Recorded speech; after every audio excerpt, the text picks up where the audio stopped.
6h15, le 23 novembre 1942. Le soldat Émile Dubois recomptait pour la 13e fois les cartouches dans son chargeur. 8 balles pour son carabineur 98K, c'était tout. À travers la fenêtre brisée de l'usine détruite, il pouvait apercevoir les chars soviétiques qui se faufilaient tels des loups d'acier à travers les ruines de Stalingrad. Derrière lui gisaient ses camarades, la plupart blessés, tous affamés. Personne n'avait chaud. La température avait chuté à moins 30 degrés Celsius. Émile savait qu'ils étaient encerclés. L'opération soviétique Uranus avait percé les lignes allemandes au nord et au sud 2 jours auparavant. L'entière 6e armée, plus de 300 000 soldats allemands et roumains, étaient pris au piège. Et personne ne venait à leur secours. Un camarade à ses côtés, le sergent Antoine Moreau de Lyon, murmura d'une voix étranglée par les larmes. « Combien de temps allons-nous pouvoir tenir, Émile ? Nous n'avons presque plus de munitions, plus de nourriture, plus d'espoir. » Émile fixa ses 8 cartouches. Puis, il répondit quelque chose qui allait devenir le mantra des soldats allemands encerclés à Stalingrad. « Tant qu'il nous reste une balle, nous continuerons à nous battre. Pour nos camarades, jusqu'à la fin, ce n'était pas seulement de la rhétorique vide. C'était la réalité pour des centaines de milliers de soldats allemands qui allaient se battre dans l'enfer de Stalingrad pendant les 6 mois qui suivirent, jusqu'à la dernière cartouche, jusqu'au dernier souffle, contre des chances impossibles.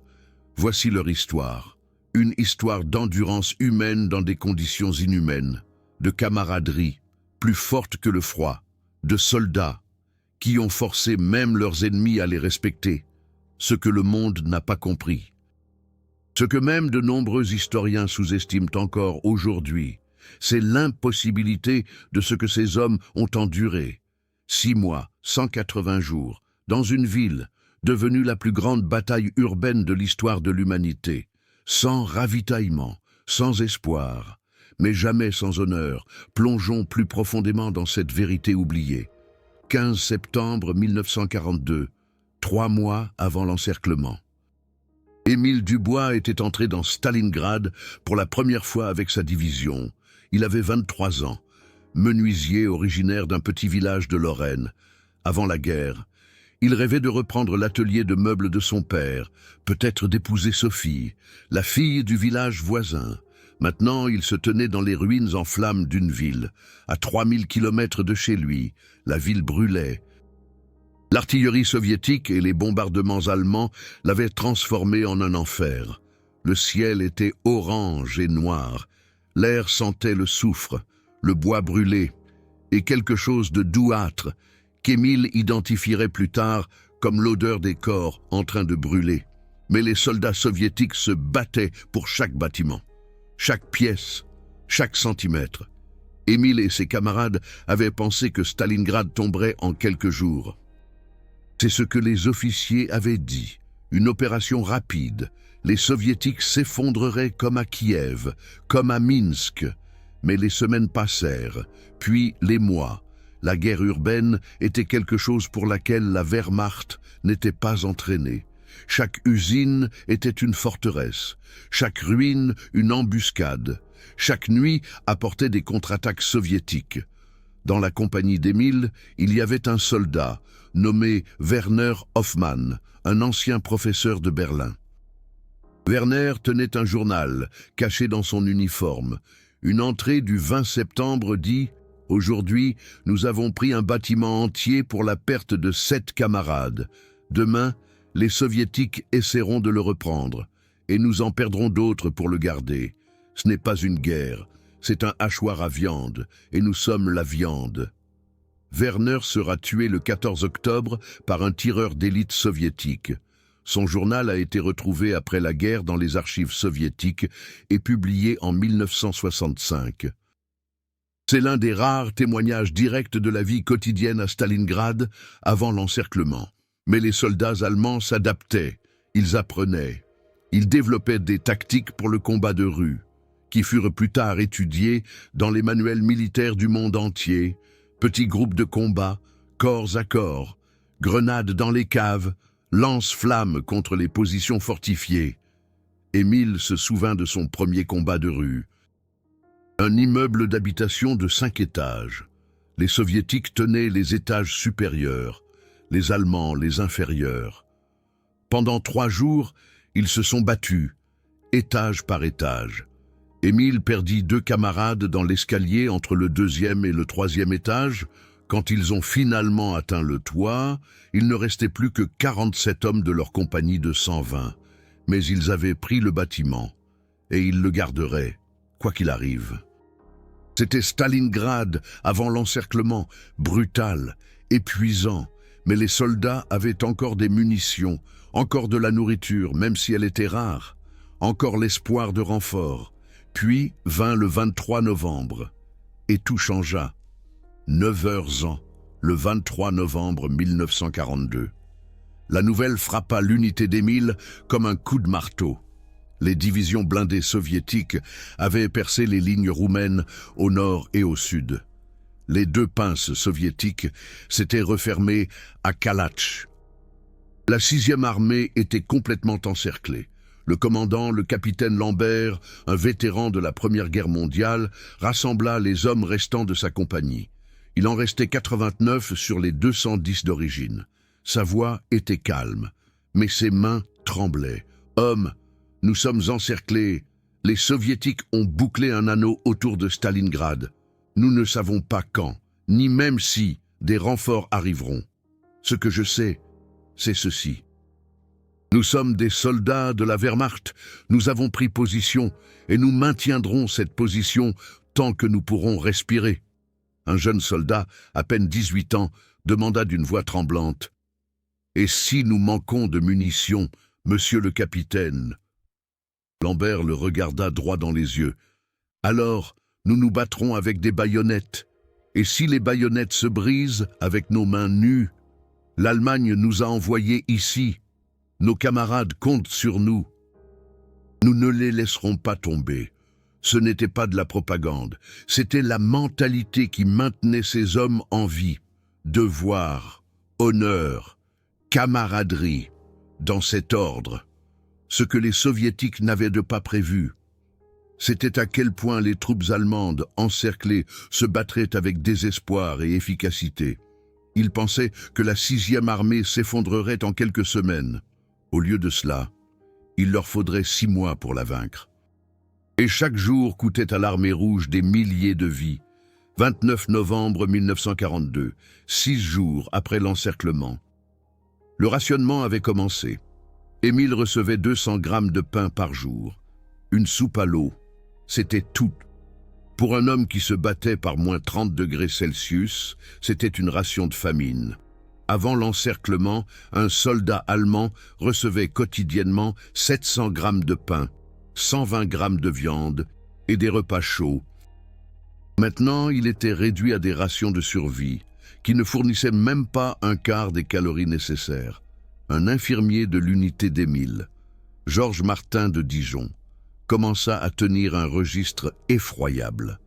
Il notait le poids de chaque soldat chaque semaine. La première semaine après l'encerclement, le soldat moyen perdait 3 kg. La 2e semaine, 4 kg. La 3e semaine, 5 kg. Les hommes mouraient littéralement de faim. Tout en combattant, Georges écrivit dans une lettre, qui ne fut jamais envoyée, mais retrouvée après la guerre. « Je vois des hommes qui, il y a 2 mois, étaient forts et en bonne santé, se transformer en squelettes ambulants. Leurs yeux sont enfoncés, leur peau est grise, leurs mains tremblent, mais ils continuent à se battre. Je ne sais pas si c'est du courage ou de la folie. Mais pire que la faim, il y avait le froid. » L'hiver russe de 1942-43 fut l'un des plus froids du siècle. Les températures chutèrent jusqu'à moins 40 degrés Celsius. Les soldats allemands, équipés pour une campagne d'été, n'avaient pas de vêtements d'hiver.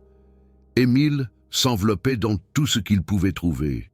Des journaux sous son uniforme, des manteaux soviétiques pris aux ennemis tombés, des couvertures provenant de maisons détruites, mais rien n'y faisait vraiment.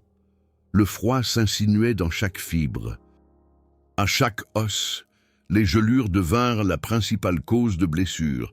Les hommes perdèrent des doigts, des orteils, des oreilles, des nez. L'hôpital de campagne, surpeuplé et mal approvisionné, devait effectuer des centaines d'amputations par jour, sans anesthésie suffisante. Émile se rappela un camarade, le soldat-chef Paul Garnier de Nantes. Paul était menuisier avant la guerre. Il aimait travailler de ses mains. Un matin, il se réveilla et ne pouvait plus bouger ses doigts. Ils étaient noirs, gelés. L'infirmier jeta un coup d'œil et secoua la tête. « Il faut les enlever. Les 10. » Paul ne pleura pas. Il fixa simplement ses mains, qu'il avait fidèlement servies toute sa vie, et murmura « Comment vais-je travailler après la guerre ?» L'infirmier n'avait pas de réponse. Il n'y avait pas de réponse. Paul mourut 3 jours plus tard d'une infection. Il était l'un des milliers. Mais malgré le froid, la faim et la mort, les soldats allemands continuaient à se battre, parce qu'ils savaient que la capitulation n'était pas une option, parce qu'ils espéraient des renforts, parce qu'ils ne voulaient pas abandonner leurs camarades. 12 décembre 1942. L'espoir arriva sous la forme de colonnes de chars, l'opération Wintergewitter. Le maréchal Manstein menait une offensive de secours avec des divisions blindées fraîches. Objectif, percer l'anneau autour de Stalingrad et libérer la 6e armée. Émile et ses camarades entendirent le grondement des canons de chars au loin. Ils n'étaient qu'à 48 kilomètres, 2 jours de marche. Si proche. Le moral remonta en flèche. Les hommes qui, quelques jours auparavant, étaient prêts à abandonner, trouvèrent une nouvelle force. Ils comptèrent leurs munitions et se préparèrent à percer l'anneau soviétique de l'intérieur. Dès que les chars de Manstein auraient percé de l'extérieur, le capitaine Lambert donna l'ordre. Chaque homme économise ses munitions. Si Manstein perce, nous devons avoir assez de puissance de feu pour nous frayer un chemin jusqu'à lui. Émile compta ses cartouches. 16 tirs. Il allait économiser chacun d'entre eux. Mais Manstein n'a jamais percé. Les lignes de défense soviétiques tinrent bon. Le 23 décembre, à seulement 48 kilomètres de Stalingrad. L'opération de secours dut être arrêtée. Les contre-attaques soviétiques forcèrent Manstein à battre en retraite. Lorsque la nouvelle atteignit les troupes encerclées, quelque chose se brisa chez les hommes. Pas leur volonté de se battre, mais leur espoir. Émile était assis dans sa ruine, fixant ses 16 cartouches, et savait qu'il n'y aurait plus de secours. Ils étaient seuls, pour toujours. À cette époque, la Luftwaffe lança une opération désespérée. Pour approvisionner les troupes encerclées par voie aérienne, Hermann Göring avait promis à Hitler que la Luftwaffe pouvait livrer 300 tonnes de fournitures par jour. La quantité minimale dont la 6e armée avait besoin pour survivre était de 500 tonnes. À son meilleur jour, la Luftwaffe livra 289 tonnes. La plupart des jours, c'était moins de 100 tonnes. La défense aérienne et les chasseurs soviétiques abattaient les lents avions de transport. Des centaines de Ju-52 transporternes furent abattus avec leurs équipages et les fournitures dont on avait désespérément besoin. Émile se souvint d'un jour de décembre où il observa un avion de transport allemand tenter d'atterrir sur le terrain d'aviation de Pitomnik. Il était poursuivi par des chasseurs Yak soviétiques. L'avion de transport était déjà en feu. De la fumée noire s'échappait d'un moteur. Il réussit presque à atteindre la piste. Puis il explosa à 200 mètres du sol. Émile pouvait voir les pilotes, piégés dans le cockpit en flammes. Plus tard, il apprit que cet avion transportait 2 tonnes de munitions et 500 kg de pain. Assez pour approvisionner sa division pendant 3 jours. Maintenant, ce n'était plus que du métal en feu et des cendres. Un pilote, l'oberleutnant Hans Bohr, qui effectua plusieurs vols de ravitaillement vers Stalingrad, écrivit dans ses mémoires « Faire chaque vol vers Stalingrad était du suicide. Nous le savions, Les Soviétiques avaient positionné leurs batteries de flak autour du Kessel. Leurs radars nous détectaient à des kilomètres. Leurs chasseurs attendaient. Mais nous volions quand même. Parce que 300 000 hommes comptaient sur nous. Parce que nous ne pouvions pas les abandonner. Noël 1942. Le Noël le plus triste de l'histoire de la Wehrmacht allemande. Émile et ses camarades étaient assis dans une cave à moitié détruite. Dehors, une tempête de neige faisait rage. La température était de moins 38 degrés Celsius. Il n'y avait pas de repas de Noël, pas de cadeaux, pas de chants. Seulement des hommes qui pensaient à leur famille, à des milliers de kilomètres, qui ne sauraient jamais comment ils souffraient ici. Antoine Moreau, le sergent de Lyon, sortit une photo froissée de sa poche. Sa femme et ses 2 jeunes enfants, il la fixa, les yeux remplis de larmes. « Je leur avais promis de rentrer à la maison pour Noël », murmura-t-il. « J'ai menti. » Émile lui posa une main sur l'épaule. « Tu n'as pas menti, tu as cru. Ce n'est pas un crime. » Mais Antoine secoua la tête. « Je ne les reverrai plus. Je le sais, je le sens. » Émile voulait protester, voulait donner de l'espoir. Mais les mots ne venaient pas, parce qu'il ressentait la même chose. En cette nuit de Noël, 1200 soldats allemands moururent à Stalingrad de leurs blessures, de leurs gelures, de faim, d'une volonté brisée, mais 250 000 continuèrent à se battre jusqu'à la dernière cartouche, janvier 1943. Le mois le plus terrible, les rations continuaient à diminuer. Émile recevait maintenant 100 grammes de pain par jour. Parfois, certains jours, rien du tout. La faim fait faire des choses étranges aux gens. Émile a vu des hommes, des soldats, fiers, supplier pour des miettes de pain. D'autres, désespérés, faisaient bouillir et mangeaient leur ceinture de cuir. Certains chuchotaient des histoires de cannibalisme, parmi les unités les plus gravement blessées et désespérées. Émile ne voulait pas y croire. Il ne pouvait pas y croire, mais il comprenait la folie que provoquait la faim extrême. Son propre estomac le torturait tellement qu'il ne pouvait pas dormir la nuit. Ses côtes perçaient son uniforme. Son poids était passé de 78 kilos à environ 52 kilos. Les soldats développaient des stratégies de survie désespérées. Ils chassaient les rats dans les ruines. Un rat pouvait être partagé entre 5 hommes. Ils faisaient des soupes avec les os de chevaux tombés au combat. Gelés sous la neige depuis des semaines, certains mangeaient le rembourrage de leurs bottes, bouillis jusqu'à ce qu'ils soient assez mous pour être mâchés. Un soldat de première classe, du nom de Karl Bayer de Hambourg, avait mis au point une technique qui consistait à gratter la colle à papier peint des murs des maisons détruites et à la mélanger avec de l'eau. Ce n'était pas nutritif, mais cela remplissait suffisamment l'estomac. Pour soulager la douleur de la faim pendant quelques heures, Karl a partagé cette technique avec d'autres en une semaine. Des centaines de soldats l'ont imité. Karl mourut de dysenterie le 19 janvier, causée par de l'eau contaminée, mais sa technique aida des dizaines de ses camarades à survivre quelques jours de plus. Et pourtant, lorsque les Soviétiques attaquaient, les hommes affamés trouvaient la force de se battre, parce que l'instinct était plus fort que la faim, parce que la camaraderie était plus forte que la douleur, parce qu'abandonner signifiait que leurs camarades souffrants avaient souffert en vain. En Mid-Sind. Le 10 janvier, la grande offensive soviétique commença, opération Ring, objectif, la destruction de la 6e armée encerclée, 1 million de soldats soviétiques, 10 000 pièces d'artillerie et 1000 chars. Le bombardement commença à 08h05.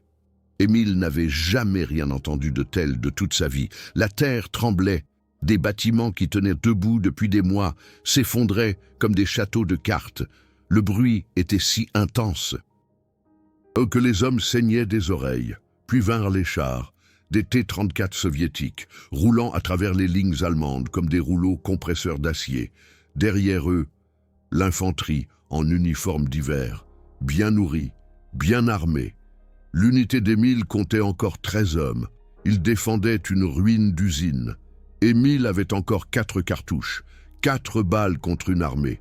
Le capitaine Lambert, réduit à l'état de squelette, ordonna « Chaque tir doit toucher. » Attendez qu'il.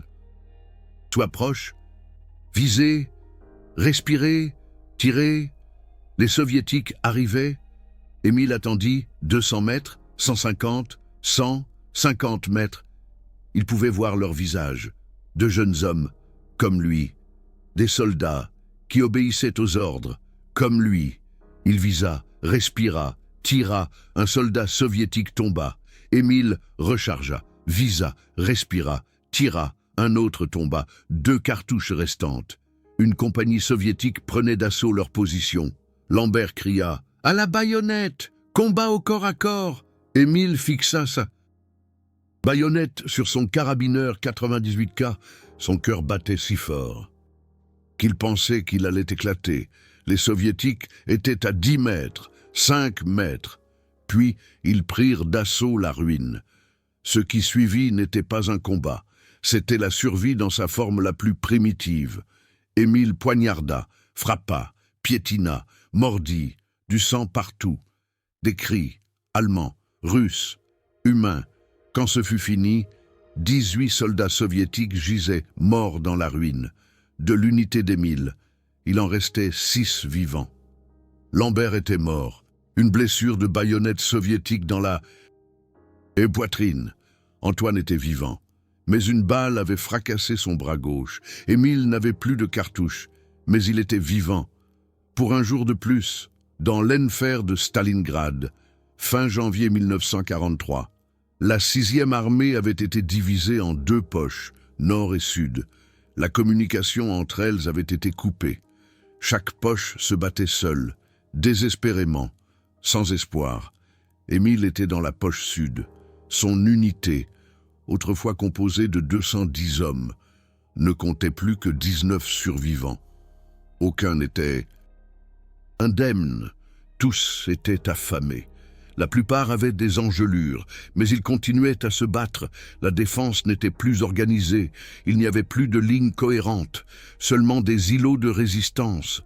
De petits groupes de soldats allemands, barricadés dans des ruines, se battaient jusqu'à épuisement de leurs munitions. Puis, ils capitulaient ou mouraient. Mais certains groupes ne capitulaient jamais. Émile entendit parler d'un groupe de 18 parachutistes, défendant une cave sous la rue Grottkämpfer. Ils n'avaient plus de munitions, mais ils avaient des baïonnettes, des pelles et une volonté de fer. Pendant 4 jours, ils ont repoussé les attaques soviétiques. Lorsque les soviétiques ont finalement percé, ils ont trouvé 17 parachutistes morts. Le 18e mourut de ses blessures quelques heures plus tard. Autour d'eux gisaient 43 soldats soviétiques morts. Le commandant soviétique qui a finalement pris cette position, le capitaine Vassili Grosny, a écrit dans son rapport: ces Allemands se sont battus comme des diables, sans munitions, affamés, congelés. Mais ils ne se sont pas rendus. Je respecte un tel courage, même chez des ennemis. De telles histoires se sont répétées des dizaines de fois. Dans les derniers jours de janvier, des soldats allemands, sachant qu'ils étaient perdus, continuaient néanmoins à se battre. Pas pour Hitler, pas pour l'Allemagne, mais parce que c'était la seule chose qu'ils pouvaient encore faire. Le 26 janvier, un message. Radio du Feldmarschall Paulus, commandant de la 6e armée. Parvint. Ces mots étaient clairs, chaque position doit être défendue, jusqu'à la dernière cartouche. La capitulation est hors de question. Émile n'avait plus de cartouches. Il avait pris un pistolet mitrailleur PPSH soviétique sur un ennemi tombé, avec 2 chargeurs, 71 balles, c'était toute sa puissance de feu. Un camarade lui demanda « Que feras-tu quand les 71 balles seront épuisées ?» Émile répondit sans hésiter « Alors je prendrai une autre arme sur un ennemi tombé Et puis une autre, tant que je peux respirer, je me battrai. Ce n'était pas de la vantardise, c'était la réalité.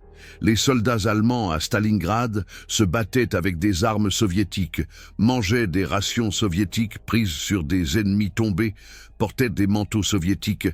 Ils sont devenus des fantômes, des ombres d'eux-mêmes, mais ils se sont battus. Les commandants soviétiques étaient choqués. Les rapports de cette époque montrent leur frustration.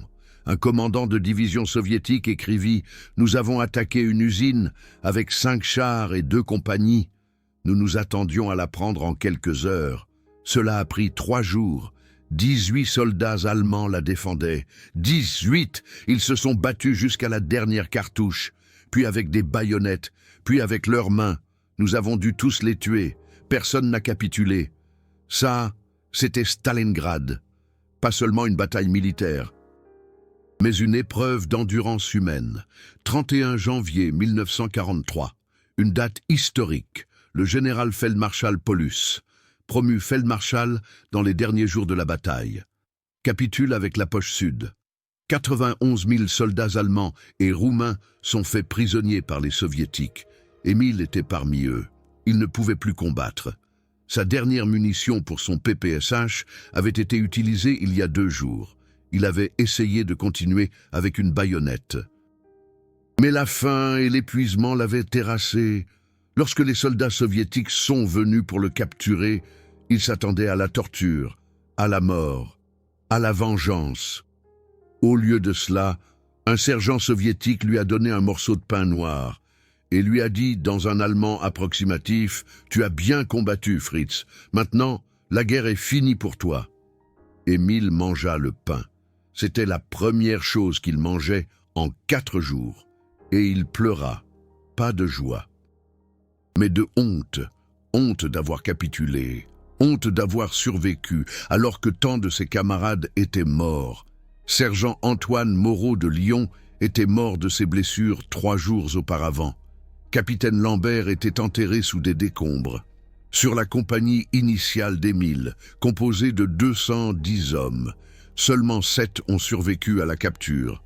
Mais leur histoire n'était pas encore finie, car la captivité soviétique était, à bien des égards, pire que la bataille elle-même. La poche nord a tenu jusqu'au 2 février, puis elle a également capitulé. La bataille de Stalingrad était terminée. 300 000 soldats allemands et roumains avaient été encerclés. Environ 100 000 sont morts pendant la bataille. 91 000 ont été faits prisonniers. Sur ces 91 000, seulement 6 000 allaient rentrer chez eux. La plupart sont morts de faim, de maladie et d'épuisement pendant les premiers mois de captivité. Émile fut l'un des rares chanceux. Il survécut à la captivité. Après 11 ans dans des camps de travail soviétiques, il retourna en Allemagne en 1954, enfin en Lorraine. C'était un homme brisé, physiquement, psychologiquement. Il pesait 49 kilos, avait perdu toutes ses dents, souffrait de lésions chroniques dues au froid, mais il vivait et il se souvenait de chaque camarade, de chaque combat, de chaque cartouche. Dans une interview en 1985, peu avant sa mort, on a demandé à Émile « Regrettez-vous Stalingrad ?» Sa réponse fut claire « Je regrette la guerre. Je regrette l'idéologie qui l'a causée. Mais je ne regrette pas de m'être battu pour mes camarades. Nous avons fait ce que les soldats font. Nous avons tenu la position jusqu'à la dernière cartouche.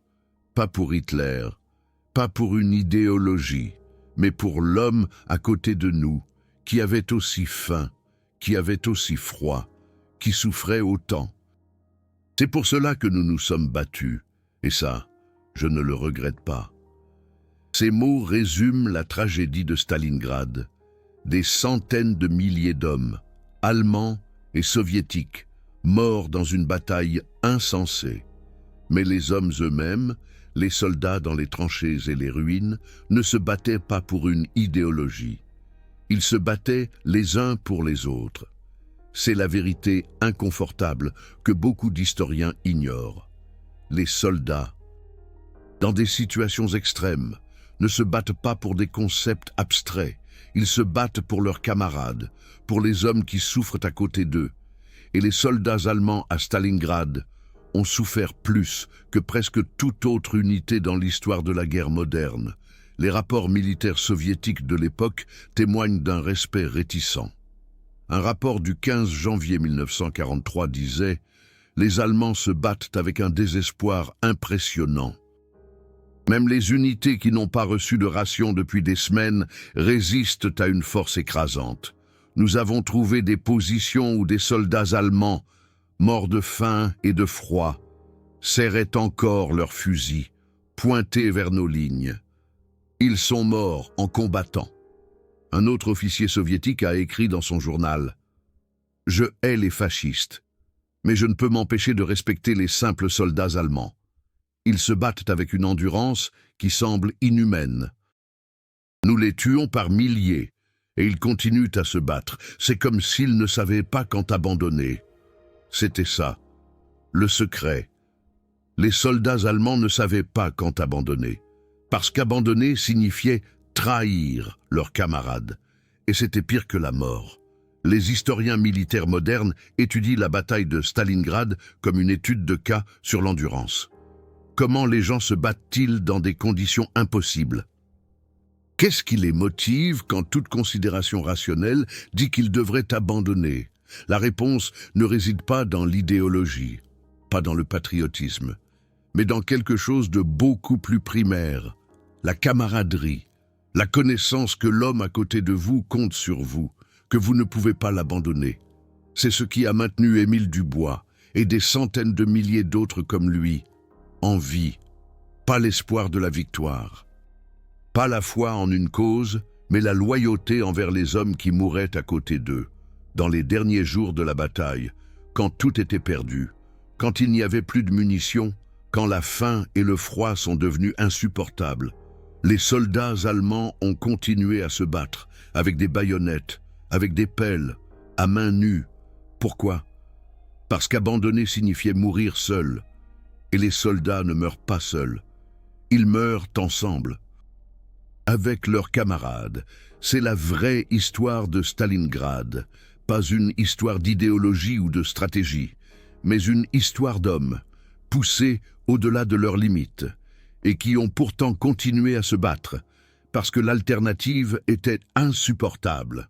Ce ne sont pas seulement des statistiques tirées d'archives poussiéreuses, ce sont les moments qui ont décidé du sort de millions de personnes, de vrais soldats, une vraie peur, de vraies conséquences.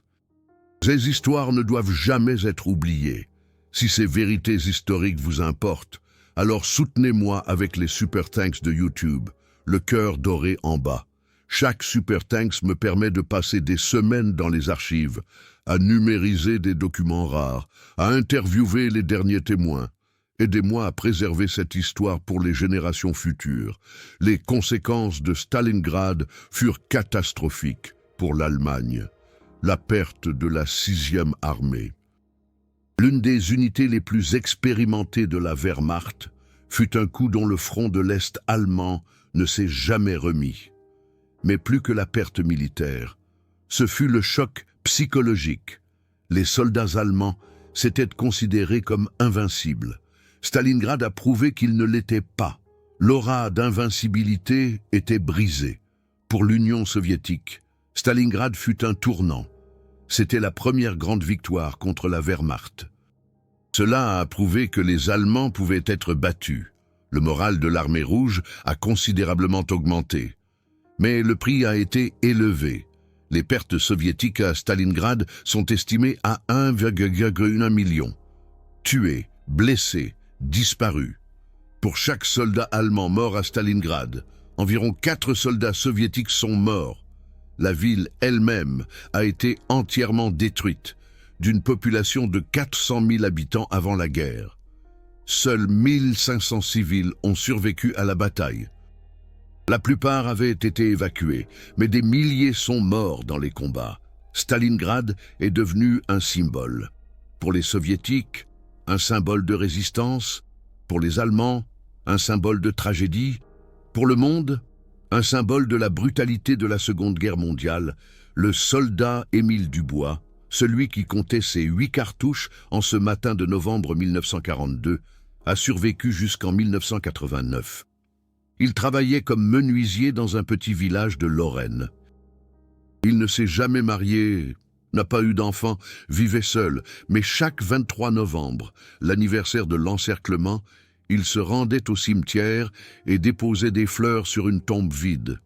Pour le sergent Antoine Moreau, pour le capitaine Lambert, pour les 210 hommes de sa compagnie qui ne sont jamais rentrés chez eux. Dans ces dernières années, il donnait des interviews aux écoles. Il parlait aux jeunes de Stalingrad, pas pour glorifier la guerre, mais pour les avertir. La guerre n'est pas une aventure, disait-il. La guerre, c'est la faim, le froid, la peur, la mort. J'ai vu des hommes mourir, de bons hommes, pour rien, pour une ruine, pour un mètre de terrain. Tirez les leçons de nos erreurs. Ne laissez jamais une chose pareille se reproduire. Il est mort le 2 février 1989, exactement 46 ans après la capitulation de la Poche Nord.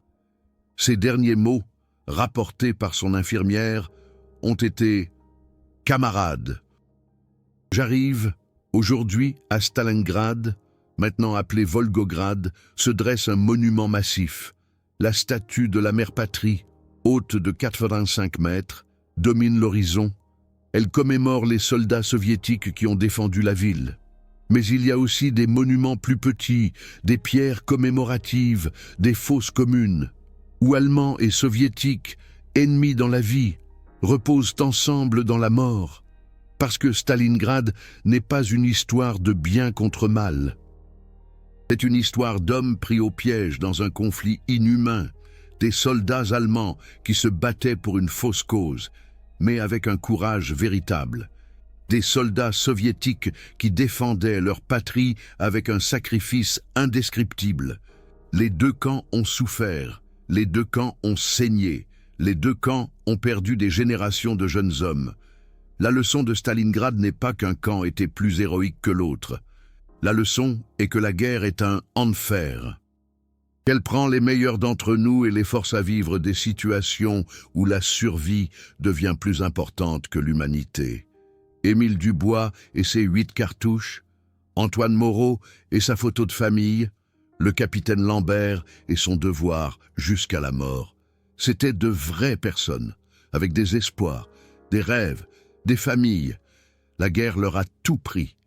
Mais leur histoire demeure, comme un avertissement, comme un témoignage, comme un rappel du prix que les gens ordinaires paient lorsque des puissances extraordinaires choisissent la guerre. Jusqu'à la dernière cartouche, ils se sont battus, non pas parce qu'ils le devaient, mais parce qu'ils croyaient que c'était leur devoir, parce qu'ils ne pouvaient pas abandonner leurs camarades. C'est ça, la vraie histoire de Stalingrad. Une histoire qui ne doit jamais être oubliée. Qu'est-ce qui vous a le plus marqué? De nombreux spectateurs ont partagé d'incroyables histoires de famille, des grands-pères qui étaient là, des lettres retrouvées dans les greniers, des journaux de guerre qui ont traversé les générations. Partagez vos histoires de famille de cette époque ci-dessous. Chaque commentaire est un morceau d'histoire que nous préservons ensemble.